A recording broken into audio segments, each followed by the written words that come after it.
Salut à tous, c'est Shorty, vous êtes sur l'Oxymore. Aujourd'hui, nous sommes à La Place et je suis avec Axe. L'Oxymore, #1, you heard me? Boss. Axe, comment ça va? Ça va toi mon gars? Ça va. Tranquille? Tranquille, il fait un peu froid, mais ça va. C'est froid, hein? Faut retourner au bled là, c'est bon. Hein? Ouais, bientôt. Ah ouais.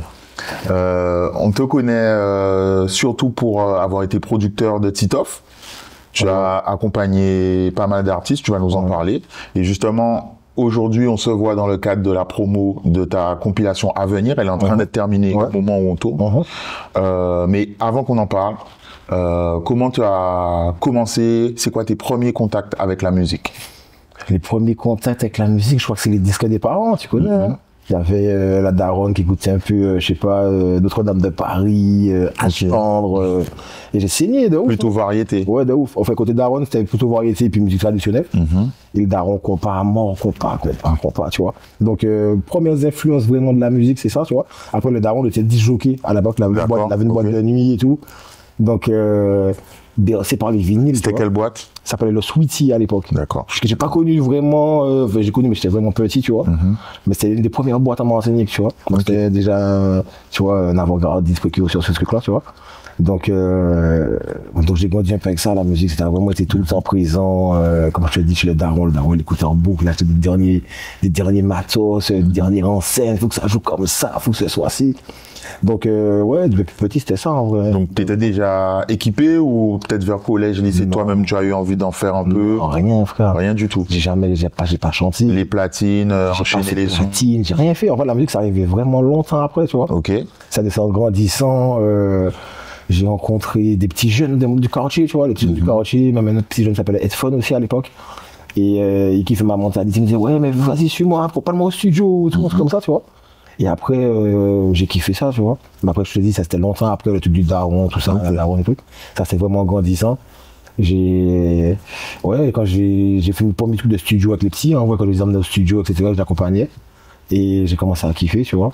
Mais sans titre, quoi, sans terme, sans rien, tu vois. C'est juste, j'accompagne, quoi, tu vois. Il n'y a pas de manager, ça n'existe même pas, quoi, tu vois. Et à quel moment c'est devenu actif vraiment de bosser, entre guillemets? Actif, moi c'est Stongy. Stongy, il me dit, on se croise, mais moi j'étais arrivé en France, hein, ça a comme 2011 peut-être, tu vois. Donc c'est déjà grand, tu vois. J'avais aucune intention dans la musique, c'était même pire qu'un rêve, quoi, tu vois. Je voyais ça loin, tu vois. Et on parle une fois, pendant une heure ou deux, alors qu'on se connaît pas, tu vois, on se croise pour un truc, on commence à parler. On se croise une deuxième fois, on parle. Il me dit, tu sais quoi, je veux que tu sois mon manager. Il me dit, manager, comment ça, frérot? J'avais un portable, j'avais 300. Il m'a dit, mais toi, t'es un businessman, t'as la mentalité, et en plus, t'es un passionné. T'es obligé d'être manager. Il me dit, ah ouais, vas-y, on essaye, tu vois. J'ai intégré son équipe vite fait. Après, il y avait des trucs un peu bizarres, parce que bon, c'était son ingé qui était son manager, mais moi, je savais pas, donc moi, j'arrive dans l'équipe, donc je remplace un peu quelqu'un sans le savoir, tu vois. Donc les mecs prenaient un peu concurrence, mais sans savoir, tu vois, moi je suis un gars positif, je suis content, je suis là, ouais, stratégie, manager, même les gars ils me disent, ah, ouais, manager, stratégie et tout, puis voilà, donc moi je lui dis, moi je vois qu'à un moment les mecs ils traînent du pied, tu vois, les hommes, les réalisateurs, machin, parce qu'ils aiment pas trop mon arrivée dans l'équipe, parce que moi je suis un gars actif, tu vois, c'est comme moi je suis dans une équipe, c'est, bon les gars, faut qu'on fasse ça, faut qu'on fasse ci, non, là, et ça me hyper actif déjà. J'aime quand je fais un truc, je vais m'aller vite, tu vois, j'aime quand, bon les gars, on va faire ci, on va faire ça, tu vois, ça traînait du pied un peu. J'ai pas forcément kiffé, tu vois, moi j'ai pas compris déjà pourquoi, mais après je me dis, ils sont fatigués, frérot. Donc je vais le voir, je dis, frérot, je t'aime bien, t'es mon frérot à vie, tu vois. Merci pour ce que tu as fait pour moi, pour la chance que tu m'as donné déjà de pouvoir me dire que j'étais manager un jour, tu vois, j'ai déjà fini avec ça, moi, tu vois.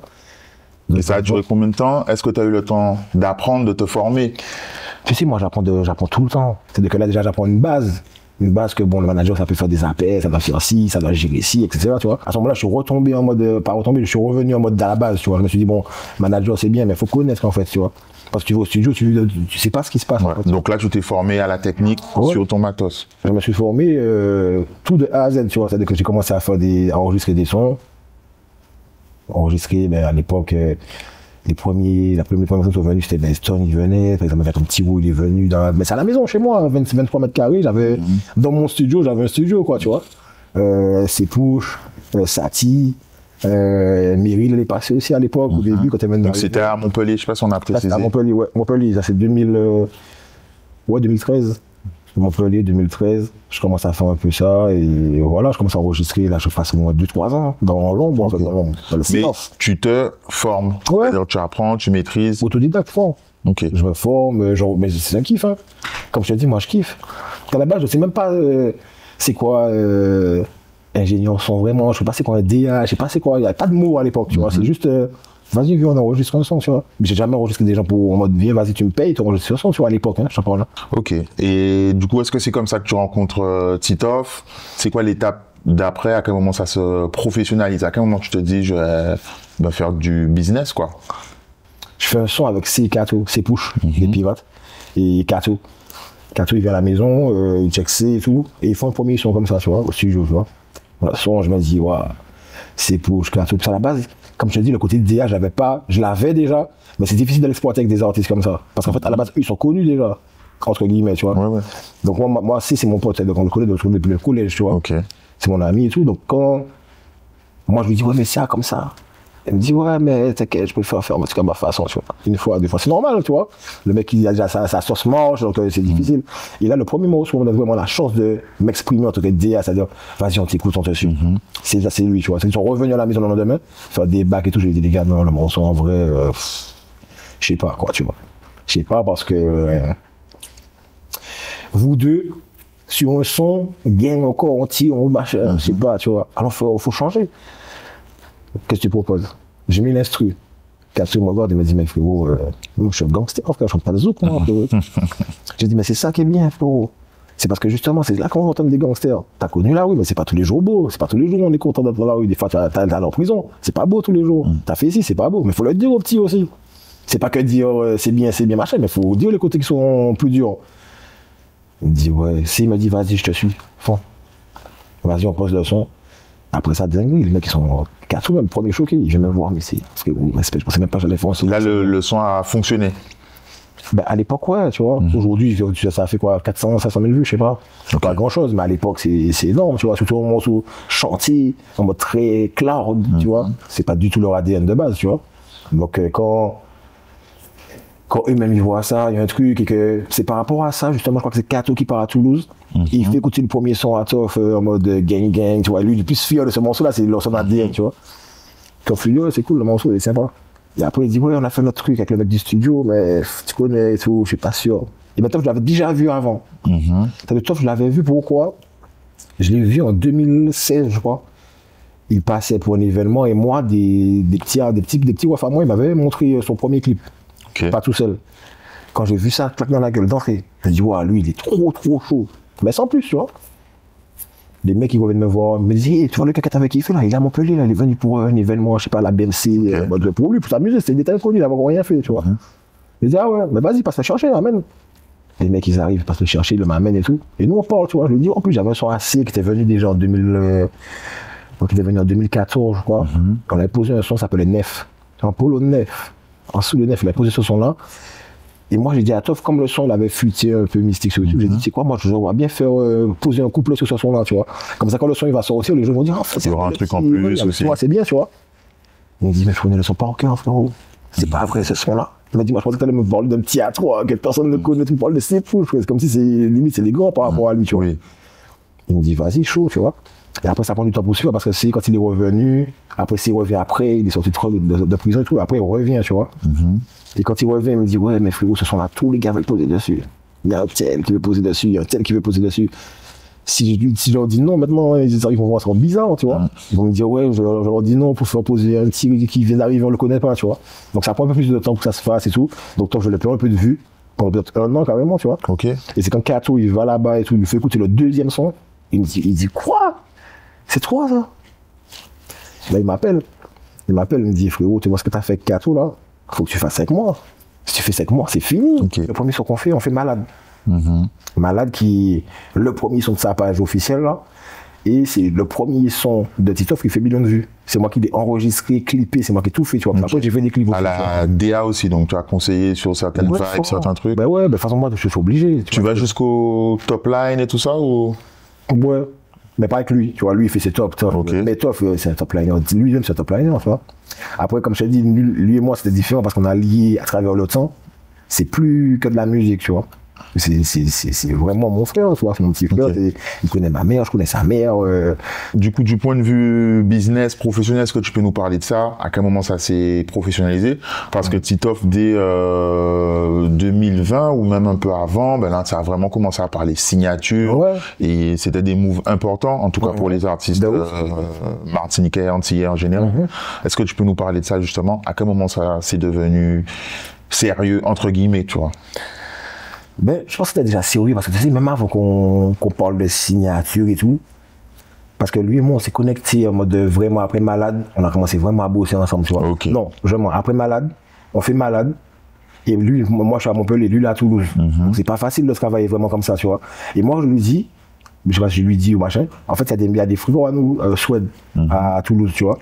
Et en fait c'est des mecs, on a la même, déjà on se connaît longtemps avant qu'on se connaisse stuff, tu vois. C'est que lui c'est des mecs de Toulouse, on se connaît bien, il vient dans la maison poser, etc. Après un d'eux fait son studio là-bas, donc on est link up, on se check super bien. Je lui dis, mais frérot, j'ai des frères là-bas à Toulouse, là ils sont chauds, gros studio et tout, vas-y mais check-les, tu vois.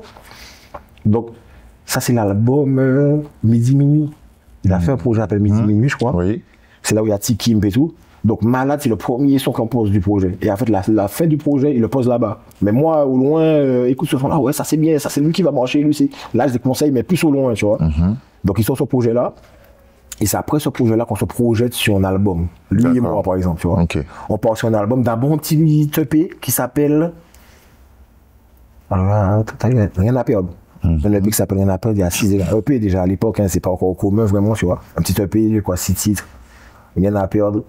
Et là, pendant que Rien à perdre sort vite fait, ça fait 2-3 trucs, nous on se projette déjà sur un album. Mais il n'y a pas d'histoire de major, de sous, on pense même pas encore à ça, tu vois. Donc on fait nos sons, Et un jour, il y a Chagrin qui m'appelle, il me dit, ouais, on a reçu un mail des Hit Local Awards, mais toi, il me dit qu'il y va pas. J'ai dit, comment ça, il y va pas? C'est ouf. Donc on arrive au Hit Local Awards. On me donne plein de cartes, tu connais, plein de cartes, là, des poches pleines de cartes, etc. Mais à un moment, il y a Fabien, celui qui chante avec l'autre côté. Avec Don Miguel, l'autre côté, c'était Vanessa, ben Mélodie pour. Il vient s'asseoir à côté de lui, et puis il dit, frérot, tu vois ça, mais toi, il s'en bat les couilles. Tu vois, en mode, ah, ok, garde, ok. Moi, j'ai vu l'accord, j'ai vu écrit Believe, mais à l'époque, tellement on est loin de ce truc-là. Ok, donc Fabien, ouais, parce qu'en fait, qu'on connaît, il bosse avec. Non, il bosse pas avec Believe, mais à l'époque, Béranger, on la connaît pas encore à ce moment-là. Et pour revenir à. Voilà. Et après, on rentre dans la chambre d'hôtel, et je lui dis. Frérot, m'envoie les cartes qu'on t'a données. Il me dit, je jette ça et tout. Il me regarde et tout. Je lui dis, attends, maman, donne-moi cette carte-là. Je lui dis, je sais pas. Et franchement, à l'époque, on est déconnectés. Je lui dis, on n'est pas. Les gens pensent qu'on est dedans depuis, tu vois. Mais en vrai, c'est là qu'on découvre les choses. Je lui dis, ça me dit un truc, mais je sais même pas c'est quoi. Je lui dis, je sais pas c'est quoi cette carte-là, faut qu'on la garde. Parce que moi, je me dis quoi, top, c'est pas la génération, il a connu Fabien. Mais moi, je l'ai connu Fabien, c'était les grands comme moi, je l'ai choisi. Donc, les gens, lui, il sait même pas c'est qui. Je te jure, c'est pas c'est qui. Ça m'étonne pas. Lui, ouais, tu connais les gens, il dit, quoi, lui, il faut pas, tu vois. Faut garder la carte quand même, tu vois, on sait jamais. Ah, mais non, moi, c'est un dé. Il a dit, ouais, un dé. Mais tu sais pas, on peut quand même écouter ce qu'ils disent. Limite, on se prend pas la tête, mais on parle, tu vois. Moi, je me dis, non, je suis pas d'accord, ok, vas-y. Moi, je pars de la chambre d'hôtel, mais lui, il cogite un peu, je pense, tu vois. Et il sait que je suis pas là pour lui faire des trucs, je suis là pour avoir un truc sincère, je lui dis. Donc lui, il envoie un message là, le soir, tu vois. Il me dit, ah c'est bon, j'envoie un message comme si vous voulez, on va voir. Et là, on descend à la maison direct, on descend à Montpellier, tu vois. On travaille le projet déjà, tu vois. Donc on bosse et tout. Et boum, il reçoit l'appel et tout.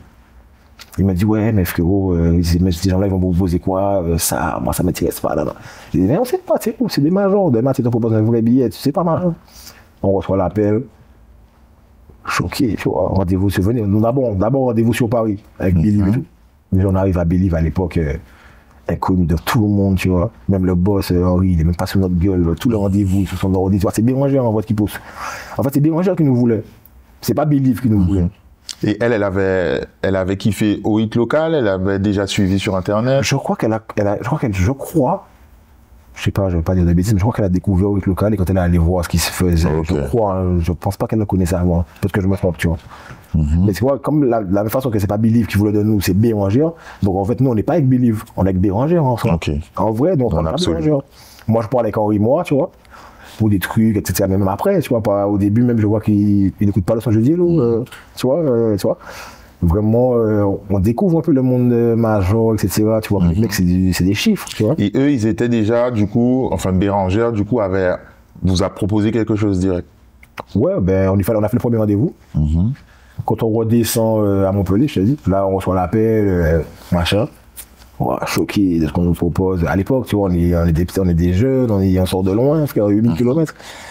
On entend des chiffres, on n'avait jamais entendu notre vie, entre guillemets. Il ne faut pas non plus penser que c'est. Tu vois, les gens, ils ne savent pas, tu vois, ils pensent que c'est des chiffres. Ils entendent des chiffres, mais c'est des chiffres pour faire quelque chose. Pour faire un projet. C'est-à-dire, même quand le chiffre il est gros, il faut payer les RICS. On nous a demandé si on voulait Guilty ou Con, la réal du projet. Moi, Matrix CSCH à l'époque. Guilty, direct, je vois le mood, le personnage signé et tout. Super grosse rencontre en plus, tu vois. On découvre des trucs, c'est lui qui m'apprend les éditions, donc des papiers, tout ça, même si aujourd'hui on n'a plus forcément de relation, tu vois. Mais en tout cas, à l'époque, il m'a appris pas mal de choses, tu vois. Et en plus, c'est comme si juste il avait une approche que moi j'ai maintenant. Donc sur le moment, à l'époque, je comprends pas pourquoi il va pas dans toutes les sessions, il parle avec nous au studio. Donc tu vois, c'est des trucs en grandissant, en tant que dans mon taf à moi. C'est là que je me dis que, en fait, moi je suis un DA. C'est là que je fais la différence. C'est grâce à Guilty un peu, tu vois. Parce qu'en fait, moi, j'ai compris que ce que j'aime, en fait, c'est être en studio avec l'artiste. Avec l'artiste. Mais ça ne veut pas dire du tout parce que moi, je suis avec le beatmaker avant. On fait un truc avec le beatmaker. C'est comme ça que j'ai fonctionné pendant des années. On fait un truc avec le beatmaker.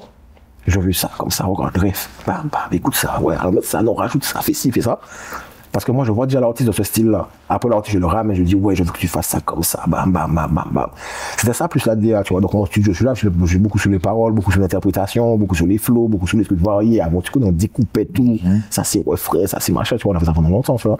Aujourd'hui, un peu moins. Parce que la musique, elle a changé. La musique, il faut moins se prendre la tête, tu vois. Et sur, du coup, l'album de Titoff, où il y avait une DA comparable à celle de SCH, parce que c'était avec Guilty, il y avait la voix off, il y avait... La voix off de Jacob Desvarieux. Jacob Desvarieux. Donc, est-ce que c'est toi aussi, du coup, qui a guidé? Est-ce que c'est toi qui a voulu Jacob, par exemple? Alors Jacob, si je me trompe pas, tu sais, je vais pas te mentir, c'est un travail d'équipe. Tu peux pas t'accorder des trucs comme ça parce que des fois, c'est juste un qui donne une idée, l'autre qui reprend l'idée, après ça, mais au final on arrive à ça. Brainstorming à plusieurs. Donc après que Jacob, je crois que c'est démangé. Et à partir de là, tu te formes au fur et à mesure. Donc là, tu nous as parlé des éditions, mais tout ce qui est contrat, tu deviens quoi à force de négociations sur des contrats et tout ça? Fort. Ben, pas sur le premier. Le premier, on connaît pas. Oui. Tu vois. Et après, une fois qu'on a dit oui pour le premier, par contre, après, c'est moi qui. Parce que je vois qu'il y a des. Parce qu'en fait, des fois, je sais pas, je prends un exemple à la con, hein. Tu vois, t'ensemble du gros, frère. Quand à l'époque, tu vois, c'est. Je te dis, mais frère, attends, c'est fini, tu vois. Mais en fait, 100 000 €, c'est rien, frère. Quand tu fais un vrai projet, quand tu payes une réal de Guilty, quand tu payes une prod exé, frère, c'est des 30 balles la prod exé. T'imagines? 30 balles une prod exé, il faut payer je sais pas combien de points en réal, il faut payer des clips. C'est la première fois qu'on voit des clips à 10 balles. Ok. Donc on s'est dit quoi? Premier album, on fait tout au pays. Pas tout, mais la grande partie, tu vois. C'est-à-dire qu'on a fait le lundi là-bas, on a fait toujours dans le bloc là-bas, on a fait le Hornet là-bas. Donc tu vois, c'est budget, frère. Il faut faire des équipes de réal, nous on sait pas. Mais il y avait des résultats quand même au fur et à mesure sur les singles et tout qui encourageaient le label à suivre. Bien sûr, toujours dans le bloc. Quand tu sors ça à l'époque, je te parle de ça, ça fait 10 millions de vues rapidement. En plus, il y a eu beaucoup de succès d'estime sur le premier. Parce qu'en fait, il sort pendant le Covid. Il n'avait pas pu le défendre pas du tout. Pas du tout, mais ça sort pendant le Covid. Je me dis, mais si c'est confinement, les gens ne sortent pas, mais ils vont consommer plus de musique, c'est logique, tu vois. Normalement, ouais. Normalement, pour moi, je me dis, mais tout le monde est sur la maison, tout le monde fait écouter des streams, donc ça va nous arranger. Mais sauf que quoi, avant de sortir, peut-être aller 1 semaine, 2 semaines avant, les gens ils me disent, ouais, c'est bizarre, King.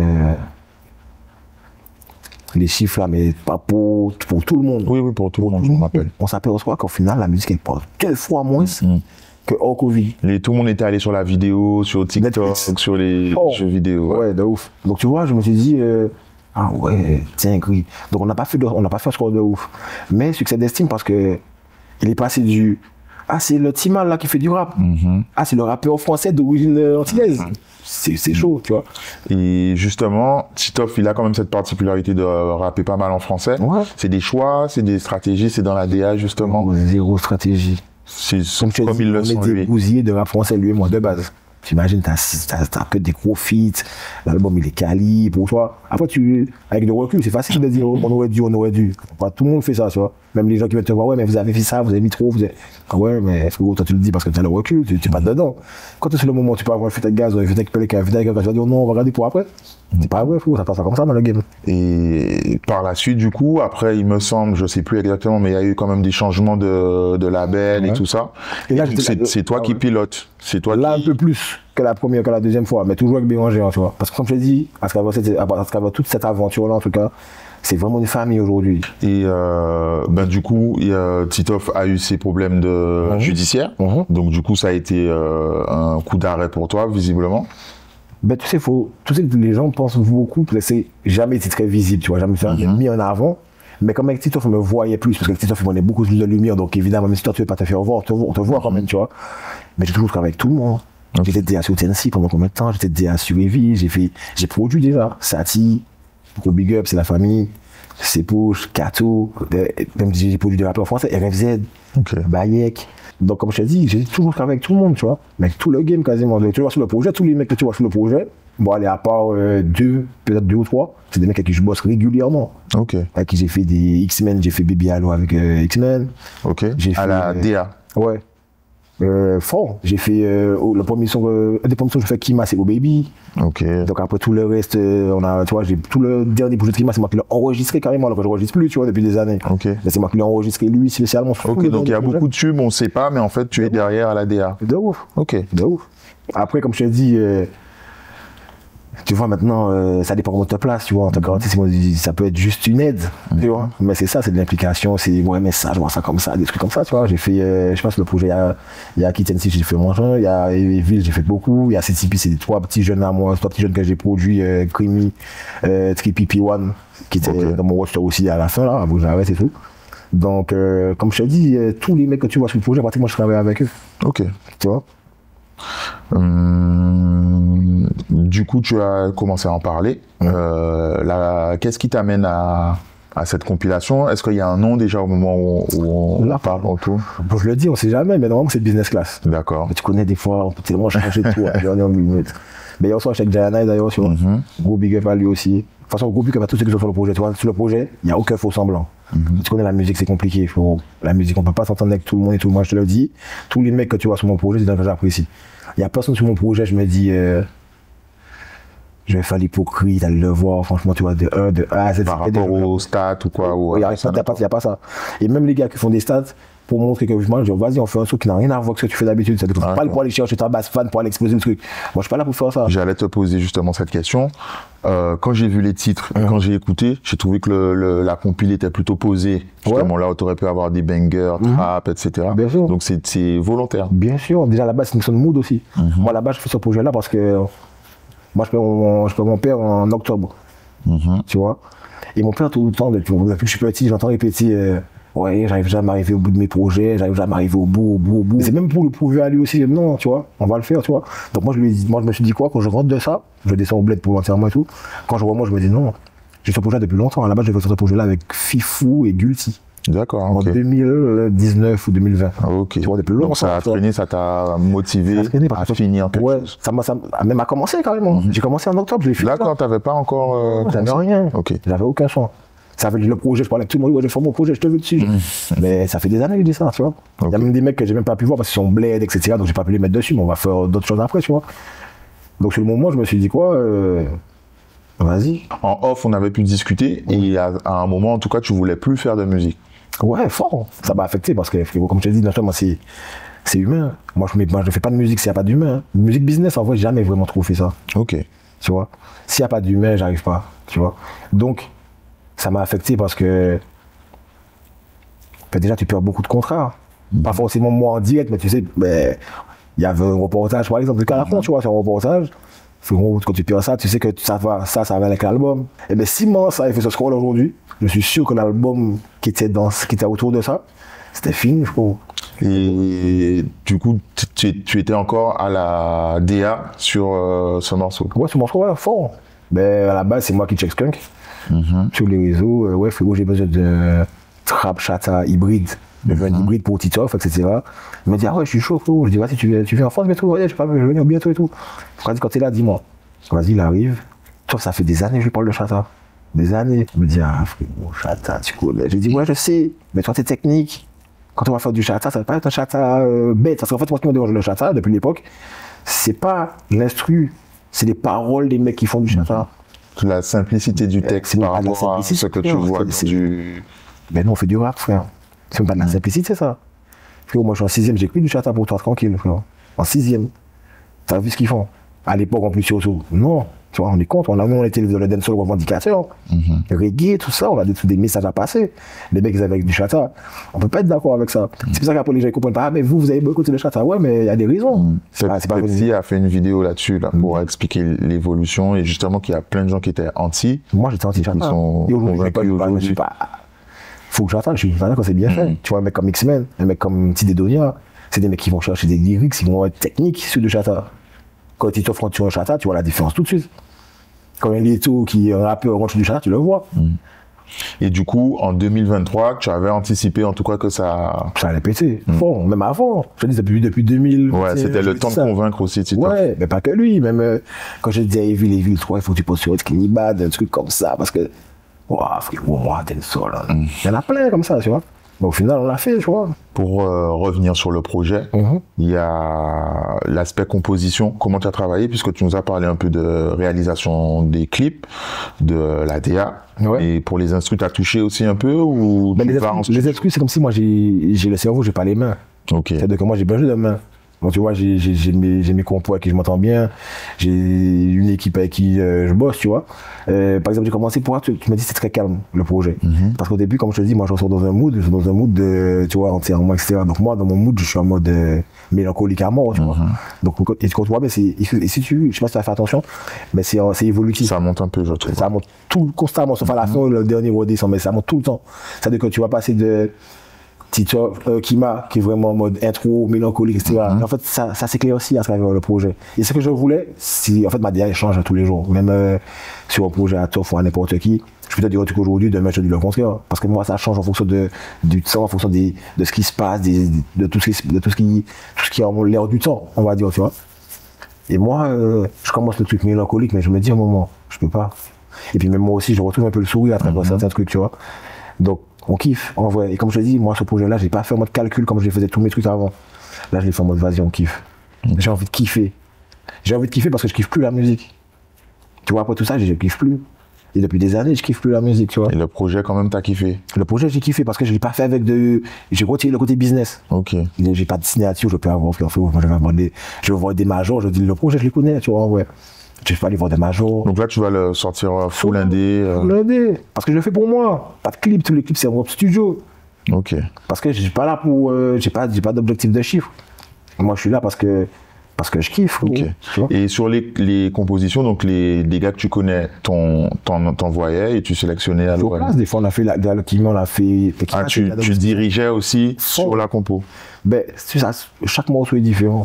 Par exemple, Kima, il est venu avec une instru à l'époque, un petit peu Rage style. Il pose ce morceau-là, mais il pose avec du Kima. Je dis non, alors change le truc de position, on change de façon de poser. Après, lui, je vois qu'il part, Kima, il est comme ça. Il part du studio. Si t'as pas demandé le son, on voit le son, c'est qu'il kiffe pas trop, tu vois. Mais moi, je vois le potentiel. Donc, moi, je me dis quoi? Ok, je vais le garder pour mon projet. Ben, pas encore à ce moment-là. Mais il y a un pianiste qui vient me voir, Carl. Gros big up à lui. C'est lui qui a fait le piano sur quelques morceaux du projet. Il me dit, et je lui dis, tu sais quoi, j'ai une acapella, t'arrives à faire un truc au piano dessus pour ressortir un truc? Ben, rien à voir, je te fais écouter le morceau avant et le morceau de maintenant. Rien à voir. Okay. Même Kima, quand il découvre le morceau au piano, il est choqué. Ah ouais, full émotion et tout, ça n'avait rien à voir, tu vois.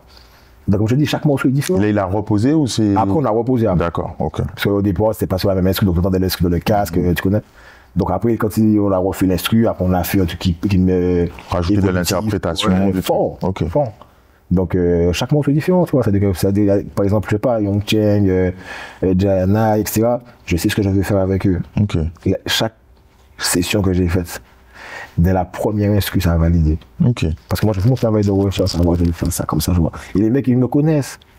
Young Cheng, j'ai fait plein de morceaux avec Young Cheng. Young Cheng, c'est dans la musique. C'est devenu mon ami, vraiment. C'est un des seuls que je peux dire, c'est mon ami, tu vois. C'est un mec à qui on s'entend, on va passer des casques au téléphone, etc. Tu vois. Donc les mecs, quand je vais voir, disent ouais, je vais faire du camp. vas-y, on y va, go. Et à la fin, on est tous contents, tu vois. Okay. Et c'est ça le but, tu vois. Moi, ce qui me fait kiffer, c'est que quasiment tous les artistes m'ont dit, putain, mais ce monstre, je veux garder ce monstre-là pour mon projet. Ça me fait kiffer. Parce que ça me montre qu'eux-mêmes, ils kiffent le morceau, tu vois. C'est bad. Et du coup, tu as un peu répondu que tu n'attends pas grand-chose, mais c'était quoi tes projets, tes ambitions pour le projet? Mes ambitions, c'est de me faire plaisir. J'ai envie d'arrêter sur un truc positif, en vrai, tu vois. Parce que la musique, en fait, je kiffe. Je kiffe de ouf. C'est limite, c'est ma life. Mais pas l'aspect business. En fait, c'est quand le business est rentré, ça m'a tué. Parce qu'après, c'est parce que business. Dès que tu rentres en studio avec un artiste, non, attends, faut cadrer ça pour que ça fasse ça, parce que ça, les gens aiment ça. Ah, frérot, c'est plus de la musique, là. Là, par exemple, je suis rentré en studio, avec le X-Men. Il me dit, ouais, mais si on met plus de pieds, je dis, frérot, j'ai envie de faire de la musique. J'ai envie de faire de la musique calculée cette fois-ci, pas comme avant. Si on a fait Baby Allo comme ça, on a fait des morceaux comme ça. Donc, ils ont fonctionné. Bien sûr, mais ça fonctionnait. Mais tous les morceaux que j'ai fait comme ça a fonctionné. Mais j'avais pas envie de le faire pour moi. Moi, je suis pas là pour chercher des hits. Je suis là pour montrer, en fait, quand tu regardes ça, au lieu de me dire, à chaque fois, je vois quelqu'un, moi. Après, t'as fait quoi? Je te dis, après, ils savent où tu t'offres. Mais après ça, ils savent pas. Donc, faut que je dise à chaque fois, j'ai fait ci, j'ai fait ça, machin. Là, maintenant, j'ai plus besoin de parler après ça, tu vois. Ok. On a parlé un peu de ton parcours avec Titoff, de la production de ton projet à venir, Business Class. Il y a une petite parenthèse. T'avais commencé à faire un média, Quad 97. Pourquoi t'as pas fait plus d'épisodes? Là, ça revient. On va revenir. D'ailleurs, Gobi, que Pixel, il est là, tu vois. Ça part au Yongchen, il vient faire une session de dédicace. Mais c'est moi qui organise la séance de dédicace, tu vois. Et moi, je te dis quoi? On se dit, pour le coiffeur, à la base, on fait séance de coiffeur. Et pour le coiffeur, ben vas-y, on va filmer. On va faire un truc. Et avec Pixel, on part à deux, tu vois, Pixel et moi. On va le chercher à l'aéroport. Et quand on voit le résultat de ça, on se dit, mais en fait, c'est une tuerie. On a accompagné pendant 24 heures avec Yongchen. Ils sortent de tôle, etc. En mode gros. On a dit, mais ça tue, en fait, tu vois. Et là, on commence, on dit, vas-y, on va. Est-ce qu'il n'était pas même en permission? Je crois qu'il était peut-être même en permission. Il me semble. Oui, je crois. Il avait des heures et tout, il avait remonté. Et après, vous êtes allé avec Débrouillard. On a fait Débrouillard, on a fait Toff, une session avec Toff, on a fait Josie, on a fait Tennessee, on a fait pas mal de trucs, tu vois. Mais pourquoi on n'a pas continué? C'est parce que moi, j'ai du boulot, tu vois. Et puis, il a du boulot, tu vois. Et après, moi, je te dis la vérité, j'ai été influencé beaucoup par Losso, tu vois. Losso, c'est mon grand cousin, tu vois. C'est-à-dire qu'il a 10 ans de plus que moi. C'est-à-dire que depuis petit, c'est mon exemple un peu dans la musique. C'est-à-dire que quand moi, je suis pas encore dans la musique, moi, je vais en Guyane, il m'amène, je suis avec Chris, je suis avec Maïti qui est dans sa chambre d'hôtel, et dit que mais c'est des mecs que moi, je voyais loin, tu vois, quand moi, je vais dans la musique. Et Losso, moi, c'est, comme il a 10 ans de plus que moi. C'est-à-dire que tout ce qu'il a fait, moi, c'est lui qui m'inspire. Surtout, moi, Losso, quand je suis avec Toff, tous les morceaux en mode que je pense, dès que je demande à quelqu'un son avis, c'est Losso, dans tout ce que je fais. Tu vois, c'est ma première inspiration, en vrai, tu vois. Dans le monde de musique business, tu vois. Quand je le voyais agir, je me rappelle à l'époque, il avait son sac Louis Vuitton. Je disais, c'est quoi ça? Je savais même pas c'était quoi carrément Louis Vuitton. Tu vois, j'étais loin, moi j'étais très terre à terre, tu vois. Donc lui, tu es obligé quand on appuie comme ça, tu vois, parce qu'il a fait des clips pour Admiral, des clips de Cycle, il a fait des films, il a fait, tu vois. Quand tu regardes le format que j'ai fait dans mon projet, ça s'est beaucoup basé sur Kim Manier. Donc en fait, Kim Manier, quand on le fait, moi, je drive le truc et je prends ma caméra parce que j'ai des ingés qui enregistrent. Machin, je me dis, vas-y, tiens, je fais un petit making-of, je m'ennuie. Ouah, Kerry, de ouf, ça tue, on le balance. On l'a balancé le lendemain. Direct, on l'a balancé. Ok. Donc, moi, je me suis dit quoi? 5 millions. Alors que j'ai payé des clips, frérot, à combien d'argent? Ça n'a même pas fait 1 million. Et là, en club studio, je fais 5 millions. Mais en fait, c'est ça. C'est la musique, on fait de la musique à la base. Tu vois? Parce que la musique, ça a beaucoup dérivé à un moment. C'était beaucoup sur l'image. Ouais, mais c'est de la musique à la base, faut pas oublier. Quand c'est studio, en fait, c'est le côté accessible. Le studio, t'embarques le mec avec toi dans la session. Et quand il veut le réécouter, il veut écouter sur les plateformes. C'est mieux. Tu vois? Donc, ça s'est basé sur ça. Et 497, pour revenir à ça, 497 sera, par exemple, ça va héberger un peu le projet. D'accord. Il va avoir des formats 497 sur ce projet-là. Ok. Ça va revenir à travers ça déjà. On va commencer à remettre une dynamique. Et après, je pense que pourquoi on en parlait de façon avec Pix dernièrement. On en parlait, on disait vas-y, peut-être qu'il faudrait qu'on reprenne, tu vois. Après, tu connais, je pense que tu es bien placé. T'as su bien faire les choses, mais c'est dur d'avoir un média. C'est dur parce que. Pour être rigoureux. Faut être rigoureux au début sans retour. Tu vois, au début. Pendant longtemps sans retour. C'est ça, pendant longtemps. Mais tu connais, toi, je sais. Ouais, en plus que les artistes, ils viennent à moi. Ils viennent pas forcément pour le média de base. Ils viennent pour la musique. C'est à la base, moi, ils viennent me check pour, bon, j'ai besoin d'un hit. je fais un projet. Moi, j'aime bien quand l'artiste commence son projet, là, déjà 2-3 morceaux.